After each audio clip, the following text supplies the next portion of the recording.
দর্শক, এই বিষয়ে আরো জানাতে মানিকগঞ্জ থেকে সরাসরি যুক্ত হচ্ছেন সহকর্মী আফ্রিদি আহমেদ।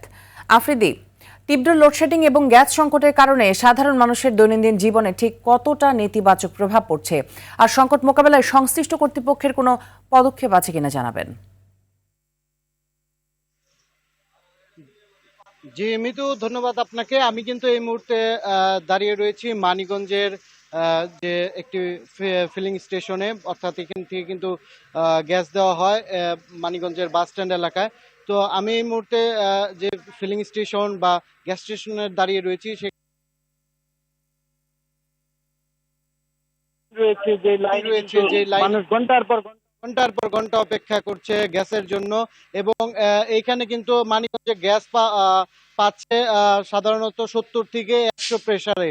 এই প্রেসারে কিন্তু গ্যাস খুবই কম আসছে এবং হাওয়া বেশি আসছে, এমনটাই জানাচ্ছিলেন যানবাহন চালকেরা। তবে সব থেকে দুর্ভোগে রয়েছে সিএনজি চালকেরা। তারা যাত্রী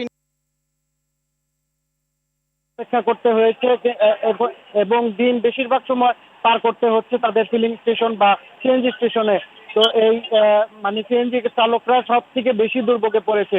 তারা যে দৈনন্দিন জীবনে কিস্তি দেওয়া থেকে শুরু করে গাড়ি জমা দেওয়ার যে মহাজনদের যে টাকা দেওয়া, সেটিও কিন্তু তারা দিতে পারছে না রেগুলার গাড়ি চলাচল না করার কারণে। এদিকে যাত্রীরাও কিন্তু ভোগান্তিতে পড়েছে। আর আপনি যেটা জানতে চেয়েছেন যে বিদ্যুতের বিষয়ে কিন্তু ঘন ঘন লোডশেডিং মানিকগঞ্জে রয়েছে এবং বিশেষ করে গ্রাম পর্যায়ে কিন্তু আমরা 5 থেকে 6 ঘন্টা অন এভারেজে কিন্তু আমরা লোডশেডিং দেখতে পাচ্ছি এবং শহরে 3 থেকে 4 ঘন্টা, এই 24 ঘন্টা কিন্তু।